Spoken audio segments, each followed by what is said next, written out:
There once lived a woman named Celeste. She was not extraordinary in appearance, nor did she possess great wealth or status. Yet, something about her made people pause and take notice. It was as if a light surrounded her, a quiet, gentle glow that warmed those who came near. For Celeste, life was not about grand achievements, but small acts of love and kindness. And it was through these acts that the signs of her anointing began to show. Celeste had always been deeply spiritual, drawn to the mysteries of faith from a young age. Her mornings began with prayer, not out of ritual, but out of a genuine longing to connect with the divine. She often felt a presence, a comforting whisper in her heart that guided her through life's challenges. This inner voice, which she believed to be the voice of God, had led her through many trials and victories. One of the first signs of Celeste's anointing was her unshakable peace. No matter the chaos around her, she remained calm, a beacon of serenity in a stormy world. Her friends marveled at her composure, especially during difficult times. When her husband lost his job and their financial future seemed uncertain, Celeste did not waver. She encouraged him, reminding him that God had a plan for them. Her faith was contagious, and soon, her husband found a new job better than the last. He often credited Celeste's prayers and unwavering faith for their turnaround. But it wasn't just peace that set Celeste apart, it was her compassion. She had an innate ability to see the pain in others, even when they tried to hide it. She would often approach strangers, offering a kind word or a listening ear. People opened up to her in ways they never had before, sharing their deepest fears and sorrows. Celeste never judged, only listened and offered comfort. Many who spoke with her felt a sense of relief, as if a burden had been lifted from their hearts. Her home became a sanctuary for those in need. Friends, neighbors, and even strangers would come to her door, seeking counsel or a warm meal. Celeste welcomed them all, her table always set, her heart open. She believed that God sent every person who crossed her path, and she treated them as such, with love, respect, and dignity. Another sign of her anointing was the wisdom she carried. Celeste seemed to have an answer for every problem, a solution for every dilemma. Yet, she never took credit for this wisdom. She often said, "It's not me, it's God speaking through me." Her words had a way of cutting through confusion, bringing clarity where there was doubt. People sought her advice on matters big and small, trusting her guidance as they would a trusted friend. One day, a young woman named Lily came to Celeste, distraught and on the verge of giving up. She had made many mistakes in her life and felt beyond redemption.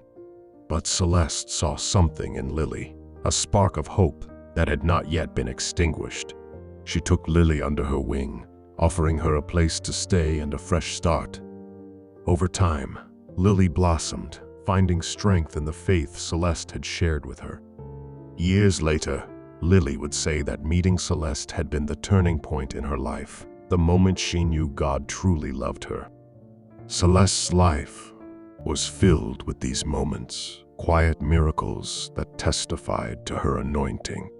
She did not perform grandiose acts or seek recognition. Her life was a testament to the power of God's grace working through her. It was said that when Celeste prayed, things happened, doors opened, hearts healed, and lives changed. But to Celeste, these were not miracles, just God's way of showing His love. As Celeste grew older, the signs of her anointing became even more evident. Her physical strength began to wane, but her spiritual strength only grew. She spent more time in prayer, deepening her connection with the divine each passing day. She often spoke of heaven as if it were just around the corner, a place she would soon visit. One night, as she lay in bed, her family gathered around her. She spoke softly, her voice filled with the same peace that had always characterized her life. "Do not be sad for me," she said. "I have lived a full life, blessed by God. Remember the signs He has shown us, and know His love is always with you." Celeste passed away that night, leaving behind a legacy of love and faith. The city mourned her loss, but those who knew her felt a deep sense of peace, knowing she had gone to be with the God she had loved so dearly. In the days that followed, stories of her life spread far and wide, inspiring many to live with the same faith and compassion.